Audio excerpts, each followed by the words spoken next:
Bueno, buenas tardes a todas y a todos.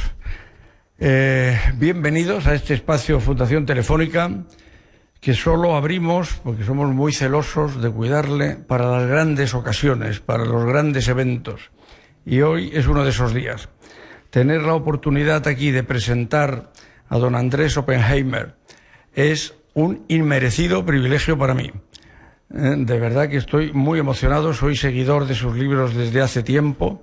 Luego le quiero sugerir alguna idea nueva. Es decir, que además de algunos de los libros que ha escrito, como por ejemplo Cuentos chinos, interesantísimo, que también los recomiendo, escriba uno que se llame Cuentos griegos, por poner un ejemplo, que también puede ser muy actual y muy interesante y se le puede sacar mucha punta. La verdad es que don Andrés Oppenheimer tiene muchos títulos. No me daría tiempo de decirlos todos. El primero, y quizá relevante, por lo menos yo lo aprecio muchísimo, es que es argentino. Y eso es un título en sí mismo. Luego, es uno de los intelectuales más influyentes en Latinoamérica y fuera de Latinoamérica. La revista Foreign Policy dice que es uno de los 50, yo creo que se equivocan, yo creo que es uno de los 10. Pero dejemos a Foreign Policy que tenga sus propias estadísticas. Luego su programa en CNN, su programa en otras cadenas, lo ve toda la TAM y lo ve en Estados Unidos. Es decir, es un hombre que su voz tiene un valor extraordinario en toda América Latina y también en América del Norte. Escribe en periódicos de tercer nivel como el New York Times, el Washington Post, interviene frecuentemente en la BBC. ¿Para qué voy a seguir? Creo que es suficientemente explicativo. Y luego también es multiautor. Ha escrito un montón de libros, el que acabo de citar de Cuentos chinos, lo de Basta de historias, que solo el título te dan ganas de empezar a leerlo inmediatamente. Basta de historias, no puede ser mejor elegido. Otro título también muy insinuante, Los Estados Desunidos de América Latina. La verdad es que hay un libro de un colega y amigo que a lo mejor reconoces, chileno él, se llama Raúl Rivera, que se llama Nuestra Hora, y que viene a decir que por qué América Latina, que habla el mismo idioma, que tiene la misma cultura, que tiene históricamente los mismos conceptos de cultura religiosa, que nunca se han entrematado entre ellos de manera sistemática, como en Europa, ¿por qué no consiguen más unión, estar un poco más unidos y tienen todas las facilidades? En Europa ha sido mucho más difícil, nos hemos estado matando siempre, toda la vida, y sin embargo, y hablamos idiomas que no se entienden ninguno al otro, tenemos religiones distintas, culturas distintas, y hemos conseguido una cierta unión, con dificultades, pero una cierta unión. Y América Latina, que lo tiene todo a favor, hasta ahora no lo consigue. Además de multiautor, está multipremiado. El Pulitzer, el Ortega y Gasset de periodismo, el Premio Rey de España, etcétera. O sea, es multitodo.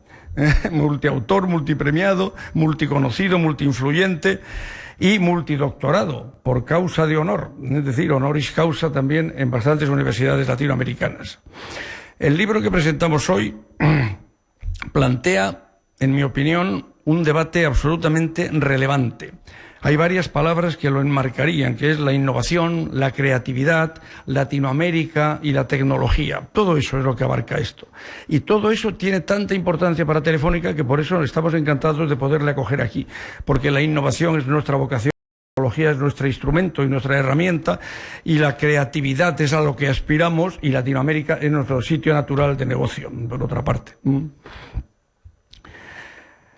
La revolución digital, las redes sociales, el cloud computing, el big data, el Internet of Things, el Internet de las cosas o las impresoras 3D, todo esto forma parte de las cosas que intuye, que dice, que menciona, que analiza y que sugiere hacia el futuro en este maravilloso libro.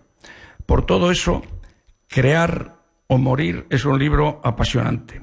Estudia 8 casos de crear o de morir, desde los drones comerciales a las Khan Academies, la escuela al revés, desde los manipuladores del cerebro, el profesor Juste, al movimiento de los makers.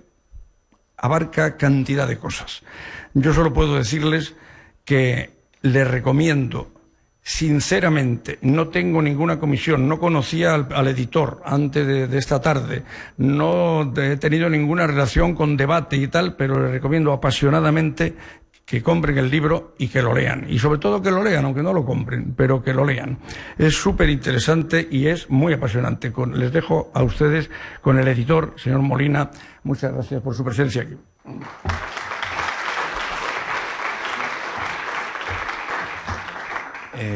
Buenas tardes, yo voy a ser muy breve, porque como ha quedado claro después de la presentación de Emilio, aquí estamos para escuchar a Andrés Oppenheimer. Solo quería agradecerle, en primer lugar, a la Fundación Telefónica la hospitalidad y el haber abierto esta sala para la presentación de Crear o Morir. Agradecer en nombre de Penguin Random House y de la editorial Debate, que hemos tenido el placer de publicar los 3 últimos libros de Andrés, tanto Cuentos chinos como Basta de historias, como ahora Crear o Morir. Y agradecerle a todos ustedes su presencia y a Andrés el haber vuelto a confiar en nosotros para publicar este libro. Ya ha sido glosada su figura y su libro, pero sí me gustaría añadir solo una cosa que me parece muy importante, y que él, desde la tribuna que tiene, las multitribunas que tiene, pues seguir con la multiplicidad. En Miami, pero con una perspectiva muy amplia sobre toda América Latina, es su lucha o su reticencia a conformarse con el determinismo cultural que puede hacernos pensar que en el mundo anglo se pueden hacer cosas que en el mundo hispano no se pueden hacer. Y creo que este libro es un maravilloso ejemplo de eso, con ejemplos, por citar un latinoamericano y un español, como el de Pep Guardiola y el de Gastón Acurio, donde realmente lo que está diciendo es que puede, y que aquí también puede pasar, y aquí, apostando por la innovación y por la creatividad, podemos tener casos de un éxito extraordinario. Así que no me largo más y les dejo con Andrés Oppenheimer.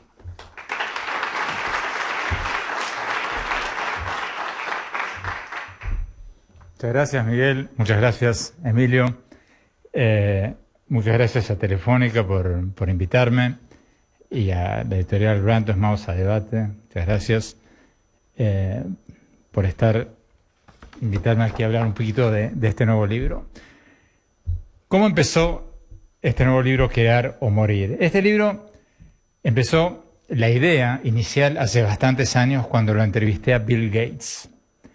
Lo tenía en mi programa de televisión y le hice una pregunta que siempre me ronda y me rondó en la cabeza, y que de alguna manera fue el inicio de este libro. Le pregunté,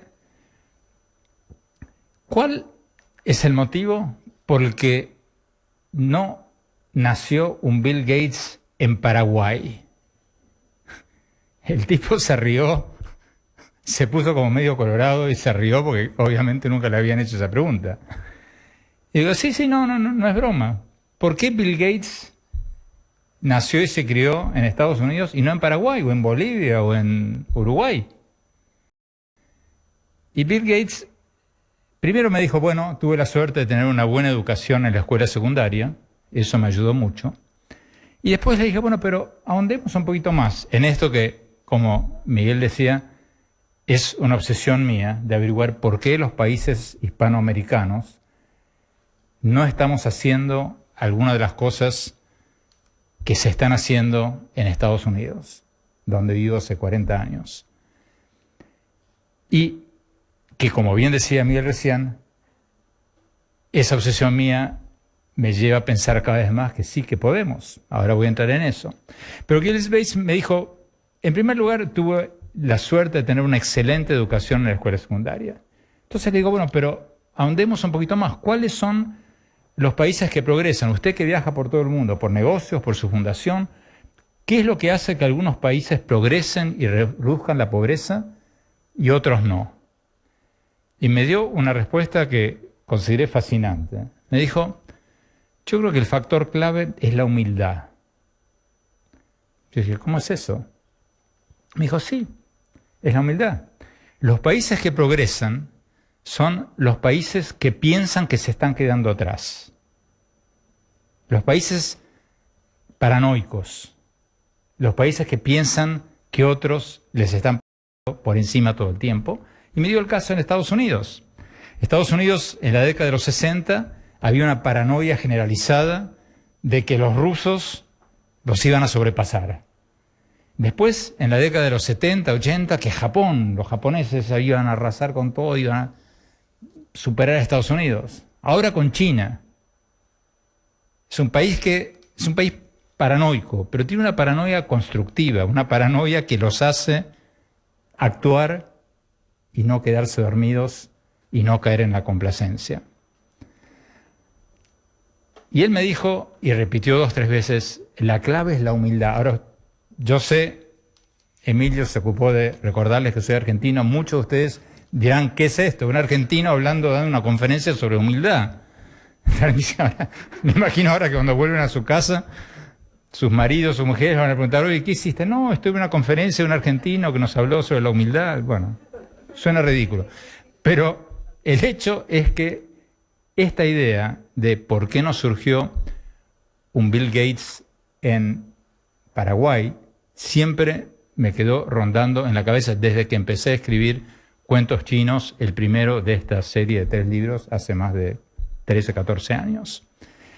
Y el hecho es que a nosotros, en nuestro mundo hispanoamericano, nos falta un poco de esa paranoia constructiva, porque no sé cómo será en España, pero en América Latina uno va a muchos de nuestros países y todo el mundo está convencido que nuestros científicos triunfan en la NASA y nuestros médicos son los mejores de Houston y nuestras universidades son las mejores del mundo. Y no es cierto.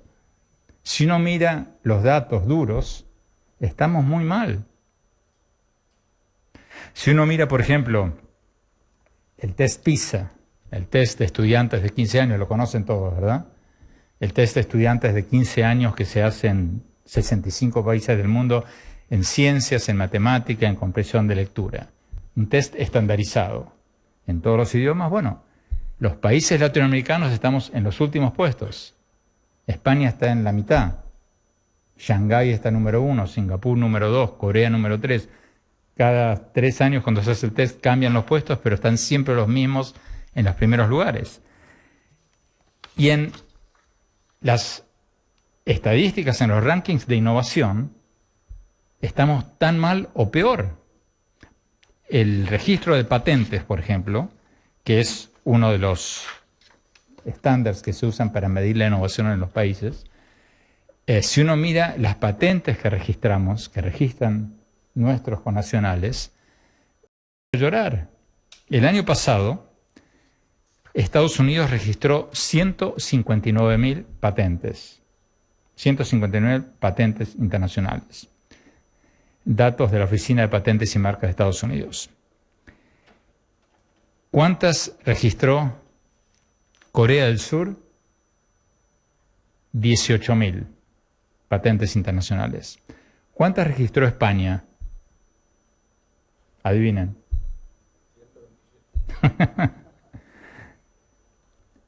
867.